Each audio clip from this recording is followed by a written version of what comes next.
G'day guys, my name's Tom and this is my 2018 Nissan Navara.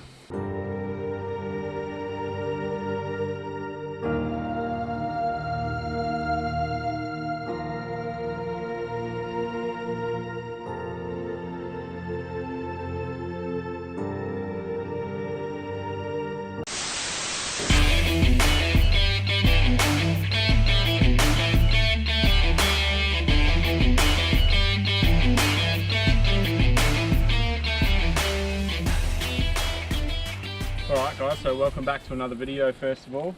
We're just out in the bush at the moment and I thought it'd be the perfect time to sort of give a rundown on the ute and just, like, I get a lot of questions about what bull bar it is, what lifts in it, what wheels I run. So today we're going to try and go through the whole ute and just list everything. Starting with the bull bar, this is an Ironman commercial bull bar.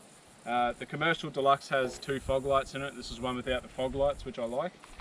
What I've done to that is it was a 3-hoop bull bar. I cut the hoops off and just welded some plates in, and I've pulled the rubber stops off here, and I've also tinted out the orange part of the blinker here.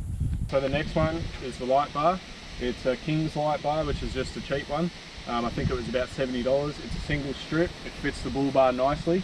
I did have 2 spotlights here, some 9 inches, but got rid of them, single light bar, and I've ordered some 2 7 inches to go behind this grill. Which brings me to the grill. I basically have made that myself. I just cut the center section out, bought some stuff from an auto parts store and pressed it in there. Next is the number plate. The number plate is supposed to say 4B. It does sort of say that, but obviously it's spelt a little bit different, which is quite funny. Next up is the UHF Aerial. It's the short, thick Uniden version one. I don't know the model number. Didn't want it to go higher than the roof for car park reasons and all that sort of stuff, and this thing has really good range. So basically when I cut the hoops off the bull bar, it also lost the tab for this to mount on. So all I've done is just drilled a hole in there, ran the cord back through the car. So that's pretty easy.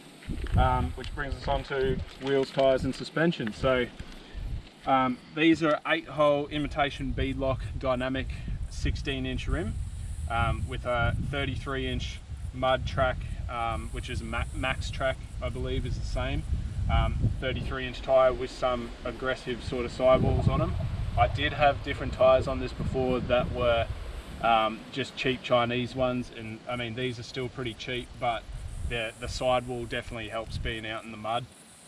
So suspension setup, I've got a bit of a weird setup. I possibly am changing it in the future. I have Ironman foam cell 2-inch coilovers in the front, and I also have a 35mm PSR spacer on top of that, and I also have a PSR upper control arm kit. So the front is about 4 inches tall.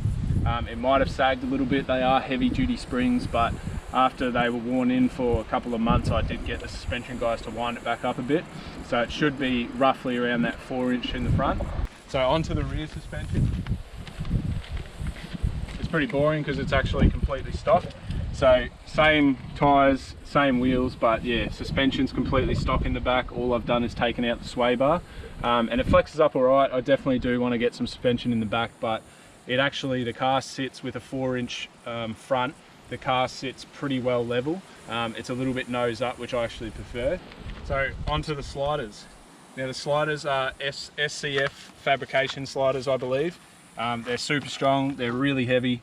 They actually offer D40, so what I've had to do is just cut the mounts off, and it was only one mount. I only had to move one mount down. So they're really strong. They've stood up to some really big hits, and they save your door sill. So if you don't have sliders and you're going out full driving, I definitely recommend getting them. They're probably one of the first things you should get, especially having a brand new car. So that brings us onto the snorkel. This is a Meredith Metalworks stainless steel snorkel. I love the sound of this thing. I think it looks awesome too. It's seamless, it's mid-entry, and it goes to the factory airbox. The kit is really easy to use. I've done this all myself. It's very simple, and it goes into the factory airbox, so you keep your warranty and all that sort of stuff, which is great. I love this thing. I think it looks awesome. We've got 2 stickers on the front. We've got our Gangster Roam Life sticker and a modified NP300 sticker, so they're pretty cool, I think. So moving on to the rear of the car, we've got an aluminium tray.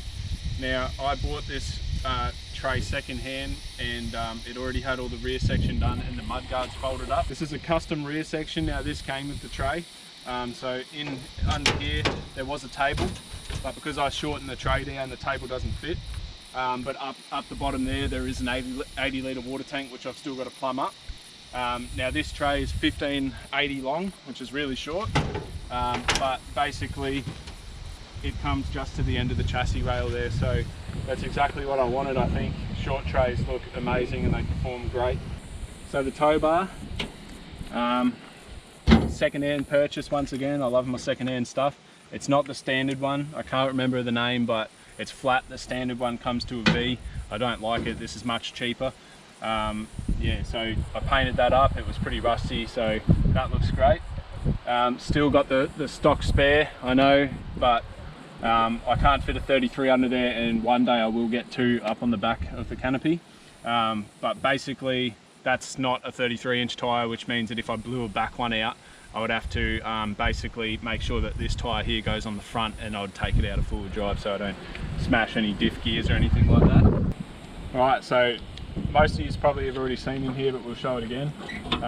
This is a Easy Toolbox 800 wide Canopy, aluminium. Comes with an inner skeleton, very cheap. This thing was just under $1,000, and I think they deliver Australia wide, so very cheap, which I'm a fan of. So inside we've got the Ingle 40 litre fridge. These fridges, as you probably already know, are bulletproof. I've still got to tidy this one up because it's second hand, but works great. It's on a Titan fridge slide, which is from the four-wheel drive Super Centre, nice and cheap once again. So we push that one back in. We've got our switch panel up on the wall with a carpeted ply side and a carpeted ply floor. So the switch panel has your 2 USBs, a cigarette lighter. It also has lights in the Canopy, so up here, down the back and on the other door, and 3 leftover toggle switches. We've also got our fuse block. If we ever want to add anything in, it's as simple as running a wire to that and chucking a fuse in. I've got my battery monitoring system and my King's solar controller. It's a 160 watt solar panel from King's. Now it's a flexible panel, so it sits nice and low. The profile's only a couple of mil on it, which is great. So the battery system in this is standalone. It's just completely solar. There's nothing running from the car battery back. We've got a fire extinguisher up on the wall as well. It's always good to be safe and have one of them laying around. And a 115 amp hour battery. Right, round to the other side of the Canopy. We've just got a single Titan jaw. Now it's definitely not sorted out at the moment, but what I'm going to do is put some ply dividers in there, and I'm going to separate all my tools, and that's where everything that I need on a camping trip's going to stay. And then plenty of storage left over on top of here and all that sort of stuff. So these mud guards have been folded up out of some alloy. I didn't do this, once again purchased with the tray. So they look pretty cool, but they're a little bit custom. So the tray is lifted about 2 inches. The ute's not. I do have plans of body lifting this to suit the 2-inch lift on the tray. Alright, so on the inside it's pretty simple, haven't done too much, but we've got the Uniden UHF. So the reason I went with this Uniden model is that the screen actually lights up. Now when you're driving at night and you place that down somewhere and you forget where you place it, the light pretty much gives off where it's going to be. We've also got just our phone holder and a 30 psi SAS boost gauge. Now the standard boost on these things is about 26 psi, so that gauge is almost maxed out already. And down here we have our light switches. So we've got just the normal light bar that's on the front, and because I had the spotties as well, that's wired up, ready to go for the other lights that are going to go behind that mesh grille. So there is one more thing on this car that I haven't spoken about, and that's the exhaust. Now the DPF's pulled out. It's a CRG DPF delete pipe. That thing's great. I've done about 15,000 Ks on it now, and it hasn't thrown a code. The motor's not tuned yet, so that's great. It's been performing really well. And basically what I've done to the exhaust, it's extremely loud, but the exhaust is cut off just after the hanger, just before the muffler. So that way it just sort of keeps the weight on it.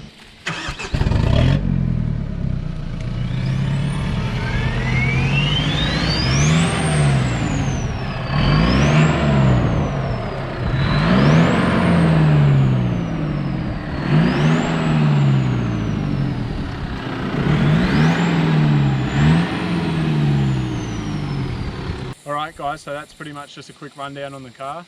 I've put a lot of hard work into this, a lot of long nights in the shed. I'm pretty proud of where it sits, but it's definitely not finished. There's still a lot more to do to it. The projects are never ending, as you probably know, so thanks for watching, subscribe for more, and I'll catch you next time.